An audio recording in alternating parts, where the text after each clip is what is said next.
The movie begins with Caroline reading a story to her patient, but after a while, the patient dies. After informing her boss, she prepares files and pictures of her patient in a box. Later, she discovers boxes of personal items from other recently deceased patients tossed out like trash in a dumpster. This is too much for her, and she decides to leave the hospice for a role as a personal care assistant. Meanwhile, Caroline is at a bar with her friend Jill. She shows her the interview she is going to have, and tells her that one of her patients has died. She looks frustrated by the work at the hospital where she used to work, telling Jill that they don't care about their patients, which leads to her decision to quit her job. Later at the bar, they start dancing together. Caroline then heads to an isolated mansion on the edge of a swampy bayou in New Orleans.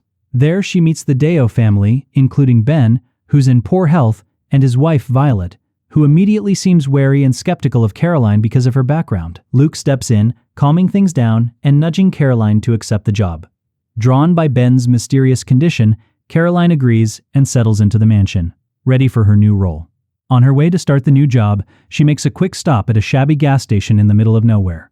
The place has a few odd touches, like a trail of red dust scattered along the doorway and animal bones hanging like decor, giving it a vibe straight out of a spooky story. She panics when she sees an old woman holding a child, quickly pays the bill, and leaves. Upon arriving at the mansion, Caroline settles in and quickly spots something strange. Ignoring it, she goes to Ben's room, reminding him who she is. He unexpectedly grips her hand tightly, confusing her, but lets go when Violet arrives. Violet, the lady of the mansion, firmly insists they stay gone, and shows Caroline around the house to help her navigate its vast spaces. Violet hands Caroline a skeleton key that should open any door.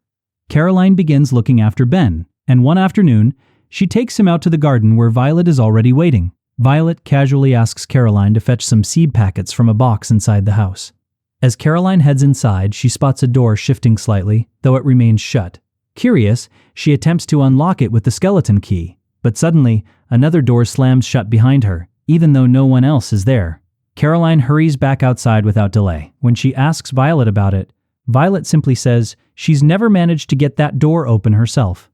In the evening, Caroline is asleep, but wakes up to a strange sound from another room in the house. She immediately goes upstairs to check on Ben, but he's not in his bed. She discovers that Ben has somehow crawled onto the roof outside his bedroom window, leading to a brief but painful fall to the ground. The next day, Luke comes to check on what happened. Caroline shows him bed sheets with something written on them the previous day, but now they're clean with nothing written. Their conversation shifts to Caroline's father, and she reveals that he is dead, though she didn't even know he was sick. Caroline then tells Luke that Ben was asking for help with a look and touch, but Violet suddenly interrupts them. Caroline finally manages to get inside the locked attic room and is startled by what she finds: an assortment of strange, ritualistic, and scary items clearly meant for magic. Unexpectedly, Violet comes to the attic room, but Caroline manages to hide. There, Caroline finds a mysterious mirror. Curious about what she stumbled upon, she takes an old record titled The Conjure of Sacrifice and sneaks it back to her apartment. When Violet spots a mirror in Ben's room, she furiously tells Caroline that no mirrors are allowed. Caroline, unfazed, asks about the attic room. After a heated exchange about the strange happenings in the house, Violet opens up to Caroline about its grim past.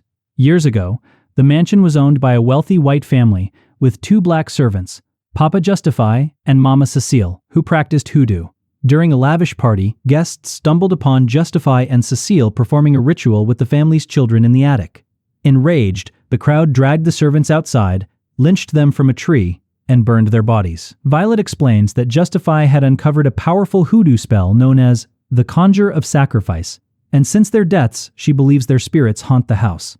Meanwhile, Caroline decides to test Violet's claims. She takes out a compact mirror and holds it up to Ben's face while bathing him.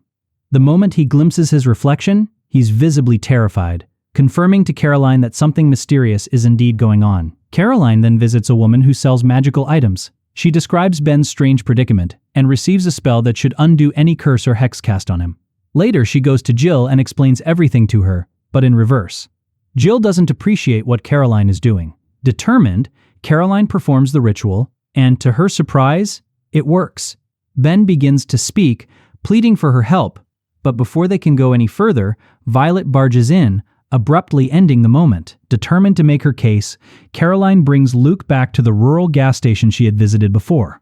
This time, she recognizes the red dust sprinkled across the doorway as red brick dust, a common hoodoo practice meant to ward off enemies. Meanwhile, Caroline encounters an old woman who's listening to vinyl records eerily similar to those in the Deo attic.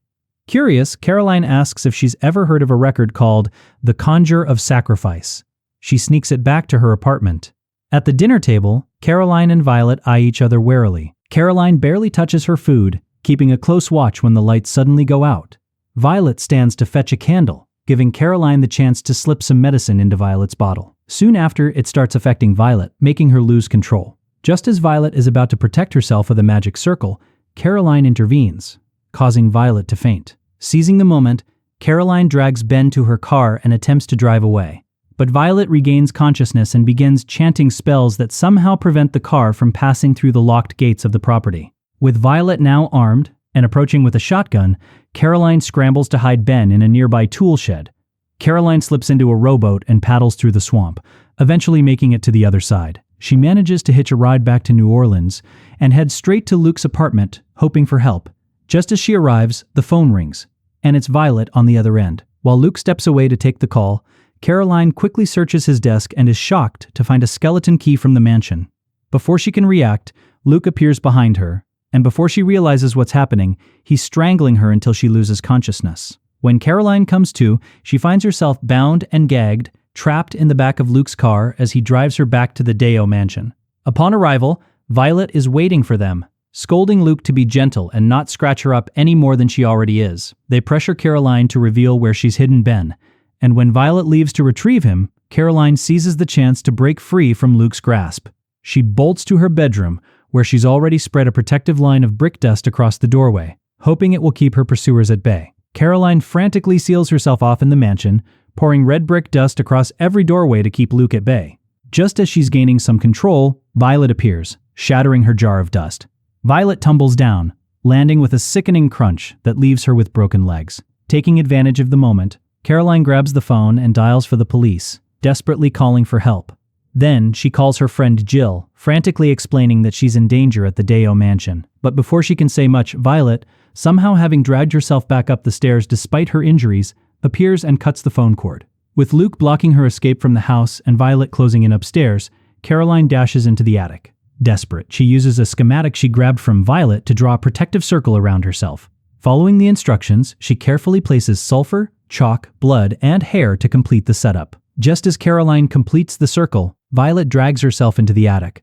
Caroline, feeling protected within the circle, is startled when Violet mocks her. Violet reveals a mirror and moves toward Caroline, who, panicked, begins repeatedly saying that she doesn't believe. Suddenly, both women are flung back by a powerful force. When they regain consciousness, it's clear something has drastically changed. Caroline now speaks with a calm, calculating tone. She sounds just like Violet. And Violet was never actually Violet at all, but the spirit of Cecile, who had taken over Violet Deo's body long ago. Luke, too, is no longer himself, but is possessed by Papa Justify. The next day, Jill arrives answering Caroline's earlier call, just in time to see them being wheeled out. Caroline, now in Violet's body, looks at Jill, desperate to tell her the truth, but hexed into silence.